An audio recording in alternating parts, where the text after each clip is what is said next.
नमस्कार, आप देख रहे हैं दिल्ली ग्लो न्यूज और मैं हूं आपके साथ सपना। चलिए रुक कर लेते हैं आज की बड़ी खबरों की ओर।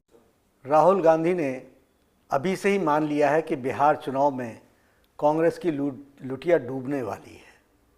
चुनाव बिहार में हो रहे हैं और राहुल गांधी दिल्ली में फर्जी प्रेस कॉन्फ्रेंस कर रहे हैं।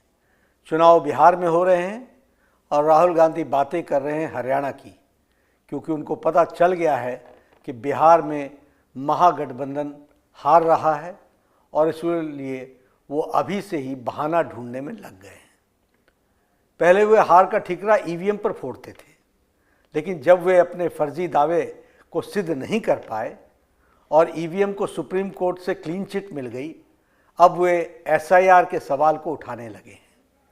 राहुल गांधी को पता होना चाहिए कि चुनाव जीतने के लिए जमीन पर मेहनत करनी पड़ती है, जनता के दिलों में अपनी जगह बनानी पड़ती है, जनता के दिलों तक पहुंचना पड़ता है।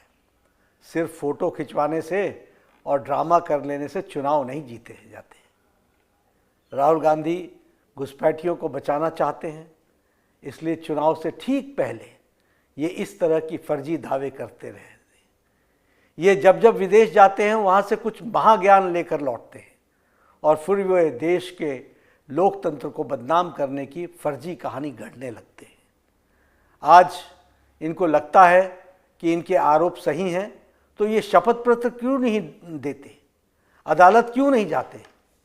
चुनाव आयोग इनको बार बार बुलाता है कि आप आरोप को सिद्ध करने के लिए आओ, लेकिन नहीं जाना है तो नहीं जाना है। चुनाव आयोग के सामने अपने पक्ष को नहीं रखना है।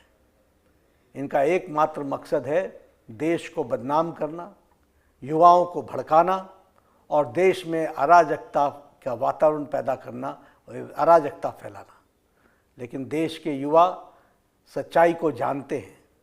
वे यशस्वी प्रधानमंत्री श्री नरेंद्र मोदी जी के साथ हैं, वे देश के विकास के साथ हैं, वो देश की प्रगति के साथ हैं। एक और राहुल गांधी हैं जो देश को और देश के लोकतंत्र को और देश के संविधान को बदनाम करने में लगे हैं। वहीं दूसरी ओर हमारे प्रधानमंत्री श्री नरेंद्र मोदी जी हैं जो दुनिया की सबसे बड़ी अर्थव्यवस्था बनाने में लगे हैं। भारत को, बिहार को विकसित भारत बनाने में लगे हैं। प्रधानमंत्री श्री नरेंद्र मोदी जी ने 11 वर्षों में भारत के 25 करोड़ लोगों को गरीबी की रेखा से ऊपर उठाया है, बाहर निकाला है। यूपीए सरकार में भारत की दुनिया की अर्थव्यवस्था में 11वें नंबर पर थी। आज भारत दुनिया के चौथे सबसे बड़ी अर्थव्यवस्था बन गई है और सबसे तेज गति से आगे बढ़ने वाली अर्थव्यवस्था बनी है।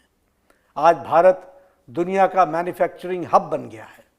इंफ्रास्ट्रक्चर, स्पेस, इंजीनियरिंग, डिफेंस, हर क्षेत्र में भारत प्रधानमंत्री श्री नरेंद्र मोदी जी के नेतृत्व में सफलता के साथ परचम लहरा रहा है और यही राहुल गांधी को हजम नहीं हो रहा है। बिहार में कांग्रेस आरजेडी को करारी हार तय है। राहुल गांधी भी जहां भी जा रहे हैं वहां महागठबंधन को नुकसान हो रहा है। मुझे तो ऐसा भी सुनने में आया है कि महागठबंधन के उम्मीदवार भी राहुल गांधी की रैली कराने से कतरा रहे हैं, मना कर रहे हैं। एक और राहुल गांधी प्रेस कॉन्फ्रेंस में आकर वोट चोरी का रोना रोते हैं और दूसरी ओर एसआईआर का विरोध करते हैं। राहुल गांधी को खुद भी नहीं पता कि आखिर वो चाहते क्या हैं, वो कहना क्या चाहते हैं, उनको भी नहीं पता। ये स्थिति आकर के खड़ी हुई।